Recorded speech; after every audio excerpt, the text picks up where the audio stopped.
Magandang araw po. Samahan niyo po ako sa ating pagninilay sa ikalawang pagbasa na ating tatawagin pagbibigay ng ikalawang pagkakataon. Tayo po ay manalangin sa ngalan ng Ama, ng Anak, at ng Espiritu Santo. Amen. Diyos na makapangyarihan, Amang maawain. Sa gitna ng mga hamon at pagsubok ng buhay, lumalapit kami sa iyo na may pusong puno ng pag-asa. Salamat sa iyong walang hanggang pag-ibig at sa pangako ng bagong simula. Panginoon, alam mo ang aming mga pagkakamali at mga kabiguan. Alam mo rin ang aming mga pangarap at mga hangarin. Sa mga sandali ng daliliman, nawa ang liwanag ang magsilbing gabay. Sa mga sandali ng panghihina, nawa ang lakas ang aming maging sandigan. Hiniling namin ang iyong biyaya upang makabangon mula sa aming mga pagkakamali. Tulungan mo kayong matuto mula sa aming nakaraan at magpatuloy sa aming paglalakbay na may bagong pag-asa. Ipagkaloob mo sa amin ang ikalawang pagkakataon upang may tama ang aming mga pagkakamali at may pakita ang aming tunay na kakayahan. Panginoon, turuan mo kami magtiwala sa iyong plano at maging bukas sa mga pagkakataon na iyong binibigay. Tulungan mo kami maging mapagpasalamat sa bawat araw at maging saksi sa iyong pag-ibig at awa. Sa pamamagitan ni Kristo, ng aming Panginoon. Amen. Sa ngalan ng Ama at ng Anak at ng Espiritu Santo. Amen. Ating pong pakinggan ang ikalawang pagbasa ngayong ika-30 ng Marso taong 2025. Pagbasa mula sa ikalawang sulat ni Apostol San Pablo sa mga taga-Corinto.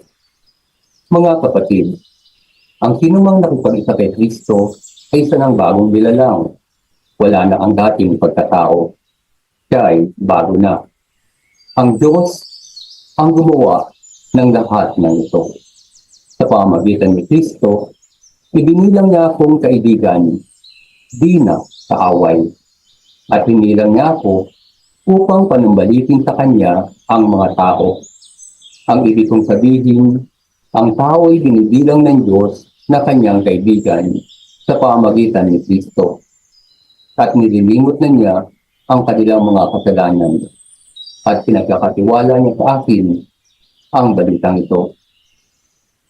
Kaya ako'y tugon ni Kristo, parang ang Diyos na rin ang namamanhik sa inyo sa pamamagitan ko. Makipagkasundo kayo sa Diyos. Hindi nakasala si Kristo, ngunit dahil sa atin, siya ay binilang na makasalanan upang makipag-isa tayo sa Kanya at mapabanal sa harapan ng Diyos sa pamamagitan niya. Ang salita ng Diyos. Salamat sa Diyos. Atin na pong pagnilayan ang nilalaman ng ikalawang pagbasa. Ang pagbasa mula sa ikalawang sulat ng Apostol San Pablo sa mga taga-Corinto ay naglalaman ng malalim na mensahe tungkol sa pagbabago, pakikipagkasundo sa Diyos, at ang pagkakataon para sa bagong buhay. Ang mga salita ni San Pablo ay nagpapahayag ng isang radikal na katotohanan. Sa pamamagitan ni Kristo, ang lumang pagkatao ay naglalaho at isang bagong nilalang ang sumisibol. Ito ay isang malinaw na pagpapakita ng ikalawang pagkakataon na iniaalok ng Diyos sa bawat isa sa atin. Bagong nilalang sa pamamagitan ni Kristo. Ang sinumang nakipag-isa kay Kristo ay isa ng bagong nilalang. Wala na ang dating pagkatao. Siya ay bago na.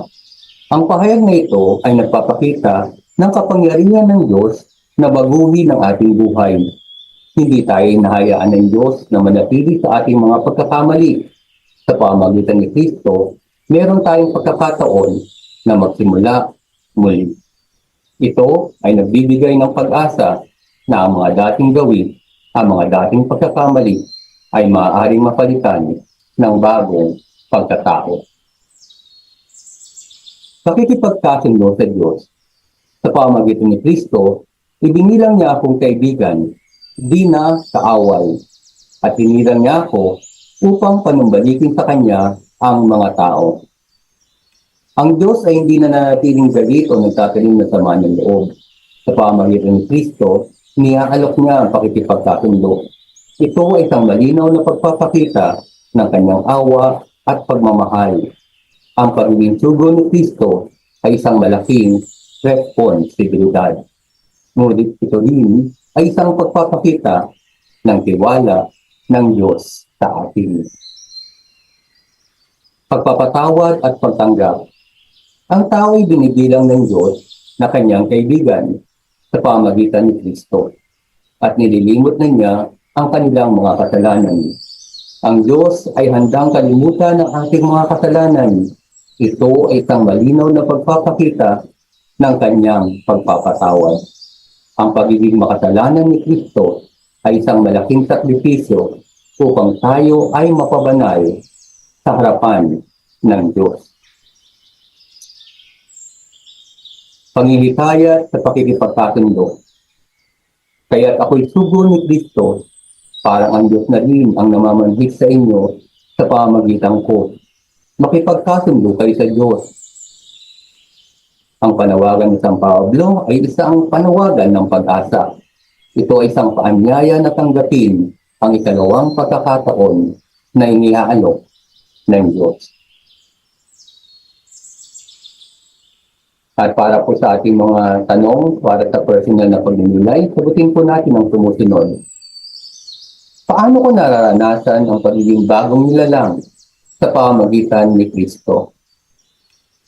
Paano ko tinatanggap ang alok ng pakikipagkasundo ng Diyos? Paano ko may papakita ang pagpapatawad sa aking kapwa? Paano ko magiging sugo ng pakikipagkasundo sa aking komunidad? At para po sa pagpapaalala, ang pagninilay na ito ay nagpapaalala sa atin na ang Diyos ay laging handang magbigay ng ikalawang pagkakataon. Ang mahalaga ay ang ating pagtugon sa kanyang tawag ng pagbabago at pakikipagkasundo.